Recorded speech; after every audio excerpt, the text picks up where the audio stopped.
I love this part of the program that has to do with, we call it the softer side of life, but it's a big industry where has not been tapped into as much as it should. That's why we always bring it to the fore on the morning brief to talk about the drivers of that space. And today we're being joined by Mr. Iyke Osaka. He's a screenwriter and a filmmaker. He joins us right here in our Lagos studio. Thank you so much for coming on the program. Thank you for having me. I'm looking at you as a screenwriter, filmmaker, but it's like I have seen this face before, acting. Is it your cousin, your brother, or yourself? Maybe myself. Let's be clear. Because I tried acting at some point. Maybe it could be me you saw. And like how many years ago? Okay, that was probably like 7 years ago. No, because maybe you have is it? I've forgotten the English you use now. When somebody looks like somebody, double something. Double ganger. Double ganger. Double ganger. Because as I'm looking at him, I say, okay, I've seen this guy. I've seen him somewhere. Many that look like this in the industry. So what is responsible for this look? This common, fair, dread, bearded, cool looking. It's our signature. Okay.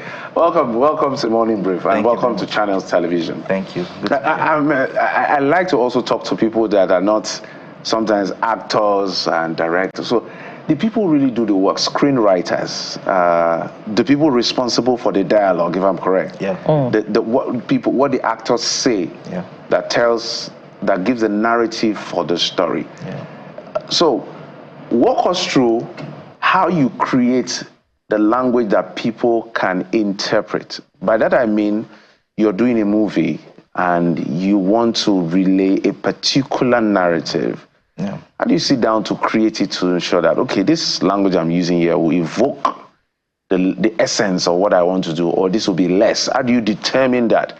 And then we can now layer that on top of which actor can mouth it, embody it for me, and give me what I want. Okay, thank you very much.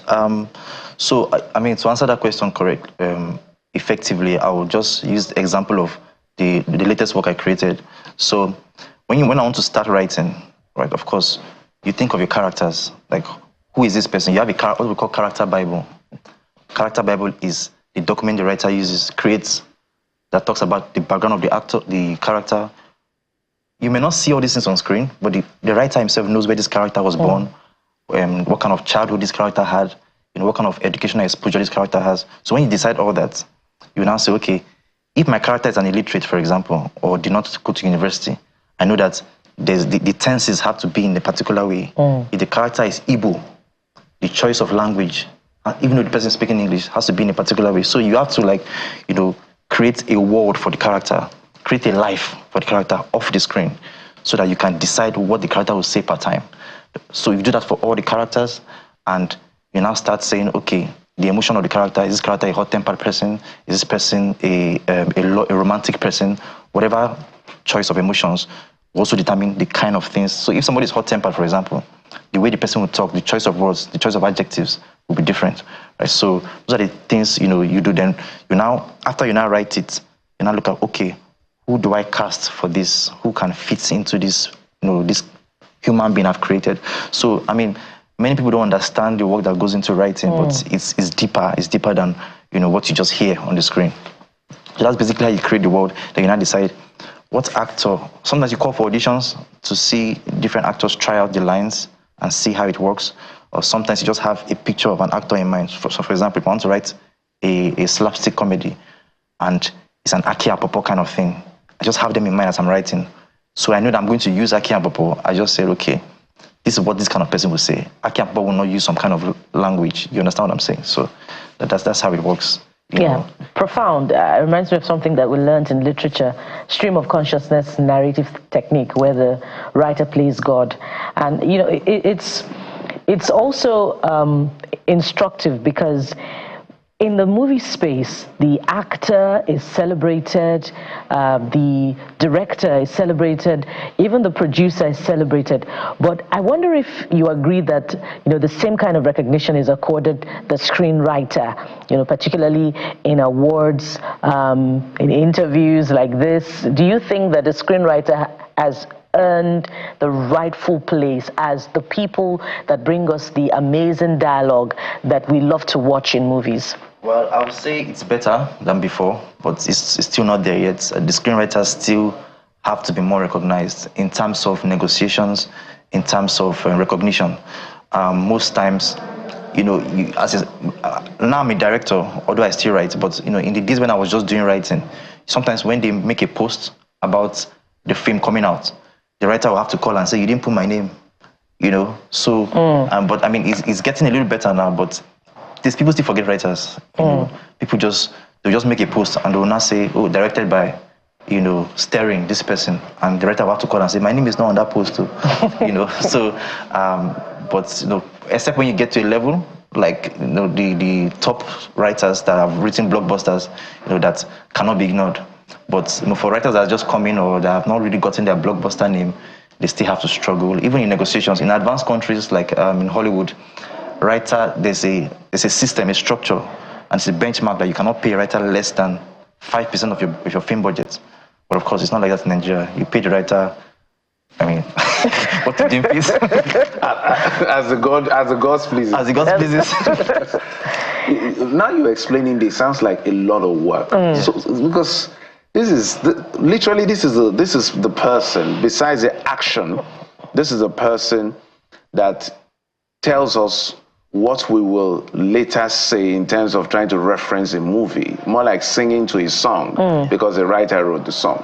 So let's give an example in an hour 30 minutes movie that is a drama. So dramas perhaps have a lot of words around it. How long does it take you to put it together? So it depends on the texture of dramas are different.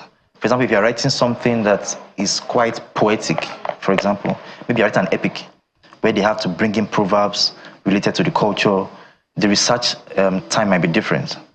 But of course, producers don't give you time in Nigeria. In fact, most times they come to the writer when they are ready to shoot, So, but give or take, for an average screenplay for 1 hour, 30 minutes drama, a simple drama, you could do it in 2 weeks. And if they pressure you and pay you very well, they can make you do it in 1 week without you sleeping most of the nights, So, but 2 weeks, sometimes. But if it's like a blockbuster kind of thing that is going to maybe Netflix, you might need as much as 3, 4 months, 5 months, depends on the whole development process. To create the entire body of work for one film. Yeah, sure. 4 months. So how does it make you feel? Because I'm putting myself in your position. How does it make you feel after you've done all of this work and you go on set and you're watching, and then somebody is trying to mess up your late night work? How do you manage that? Do you go to the set, by the way? So as a rule of thumb, mostly they don't allow writers to be on set because a writer is very religious with his work, and most times, I remember when I studied theater art. So when I was in school, when you're staging a drama that's written by one of our lecturers, we always pray that the lecturer doesn't come, because there's no way you can actually do it exactly how the writer wants it most times, So, but when you have opportunity to be there to watch, you can. Your job is done once you're paid, except you're the director and the writer. Once you're the writer, once you submit the script and you're paid your money, you don't have any say per se how. You just have to pray that they don't spoil your work. You understand? So, but most times it's not even advisable for a writer to be on set because it just gives you a lot of worry, and it can be very limiting for the creative work of the writer. Yes. I totally understand. But let's make progress now. Tell us about your work, Miyidima, which is going Miyidima. Okay, which is going to be a film at the Africa Film International Festival, right? Yes. And of course, you can also talk to us about the value that Afrif is bringing to the creative work of Nigerian Nollywood filmmakers. Yeah, before I talk about my work, talk about Afrif. The festival is if you Google the top festivals in Africa, Afrif comes, I think, number 3 or number 4. So Afrif is a blessing to the industry, and I think the Afrif founder, Chioma Ode, did this 13 years now. She's been doing this consistently. This is a place where young filmmakers have a point to showcase themselves to the right audience. And I think it's a huge blessing and should be encouraged. And my work, Miyidima is a Fulani story. Miyidima is a Fulani term that means I love you. Right? So it's a love story set in a Fulani community. and we had to travel all the way to Zaria to shoot it. And it talks about, how limiting, how limiting sticking to tradition religiously can cause us. It talks about two lovers and how they tried to fight against the tradition that wanted to stop them from being together. So the values we are selling in Midima is the value of unity in our diversity. It's also, of course, the value of love, and love should conquer all, and we shouldn't judge people by where they come from, but by who they are, who we are seeing right in front of us. So Midima is showing in Afrif this Thursday, on the 7th of November by 11 a.m. And it's just so exciting for me because it's one of the opportunities for me to show my work on a big screen for an international audience. Yeah. So I'm wondering again, sorry, I'm trying to put myself in your... So how many movies have you written for? Have you Yeah, so I've written for, I think, top of my head, I've written quite a number, but I can count up to 4 right now. I've written for The Women in Our Lives. It's a movie that came out on Rock TV some time ago, and it went on YouTube later. I've written for Tales of Royalty, which is a child education story. It's mostly child actors that were there. I've also written for a series, Ninja People, by Legacy TV online, and I also co-wrote Waiting for You, an Embodying Life academic production. Yeah. So for those people who are saying, okay, I'm not interested in being an actor or a director, I want to also be a screenwriter. Yeah. Because when the picture you painted about how, what do you call something Bible? The character Bible. Yeah. The character Bible made it even complicated in my head, even further. So I'm wondering, for those who want to be like screenwriters, what level of education do they need? Because it feels like you must have certain level of sophistication to be able to write for everybody. So if somebody's playing a Wolesho Inca, hey, you know what that means. Yeah. Somebody's playing the guy on the street. So transiting from this level of sophistication to that level of this to that level, what level of education is required to be a great screenwriter, or just a gift? First, yeah, it's a gift, but the gift doesn't, automatically make you a good screenwriter. It has to be developed. For example, in my case, as I said before, I studied theater, but however, I wasn't writing when I was in school. I didn't major in playwriting when I was in school. So I had to come out of school and start learning, self-taught, how to screenplay, because there's a difference between writing a stage drama and writing for screen. So I had to watch YouTube videos. So you will tell us what the difference is. Yeah, so I mean, being a playwright, just like Wole Soyinka, Death and the King's Horseman, those plays that you wrote for stage, plays that are written specifically to be acted on stage, are called drama and plays, stage plays. But you're writing for screen, you're screenplaying it, meaning that you're writing it with the screen in mind. You're writing it, the structure is different. How the scenes transit is different. How you can cut to time is different. So it's a whole technical thing that we don't want to go into now. But basically, the level of education, the question you asked, you just need to be able to read and write. I mean, you must be intelligent, of course, but you must be able to read and write and study. So every story is different. If I write a love story today, I might be called to write a sci-fi tomorrow. When you bring me in that world of sci-fi, I'm a novice. I have to research. So if you're a good researcher, then you can read and write and understand. You can actually, some people are not even writers per se, but they talk to a writer and they tell the writer how it should be, and the writer just structures it for them. So you just be able to be a researcher, a deep researcher, be ready to, read about, know something about everything, basically. Yeah. Just for the record, Midima is setting an ancient time or it's contemporary time? It's actually modern traditional time, yeah. Oh, okay.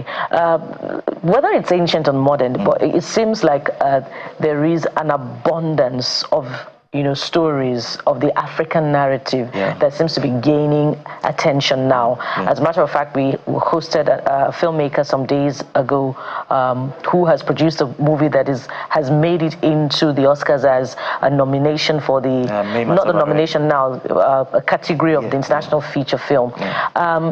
What is the potential that you see about Nigerian narratives, original narratives, for the selling of not just Nigeria, to the African world, but also positioning Africa as that place for stories to be mined? Okay, thank you very much. Talking about our indigenous stories, I think that we need to focus on that more, because you can't tell the contemporary story more than the people that have the civilization, in quotes, but nobody can tell our stories more than us, right? So with the right investment in excellence, we are the ones that, for example, I'm an Igbo guy. I went to shoot a film in Zaria, and you realize how connected we are, like on this same soil that we are in. Like, you can look at a new set of people and understand them better. Nobody can tell our stories more than us, and there's a lot of gold that we need to mine in our stories. So many. So Media talks about the Sharo culture. That's where somebody goes to marry a wife in the Fulani community and they beat him before. Oh, I remember, yeah. Yeah, so we use the Sharo culture. We told the love story through the lens of the Sharo culture. And you can imagine so many other things that you can do with our culture, and how you can just weave stories around it. It's endless. It's an endless possibility. Yeah. That's why we're here to mine all of those endless possibilities by bringing the drivers of the space. So the morning brief. Thank you so much, Iyke. Thank you. How do you pronounce your surname? Osaka. Osaka. Yes, thank you. Osaka. I knew something was not right. Something was all right, yeah. Iyke Osaka is a filmmaker as well as a screenwriter. Thank you so much for coming on the morning brief. Thank you very much. Thank you for having me. Whoa, okay, that's it for today. And our eyes now are on America. We keep saying that. America decides today. But thank you so much for your time and company. Don't forget, top of the hour will be Sunrise Daily. I'm Jeffrey Uzama. Well, the week is still young, hoping for more pleasant surprises down the line through the week. And stay with the morning brief and, of course, with Channels Television. All through it, we'll be bringing you all of the stories. Thank you for watching. I am Bukola Koka. Bye for now.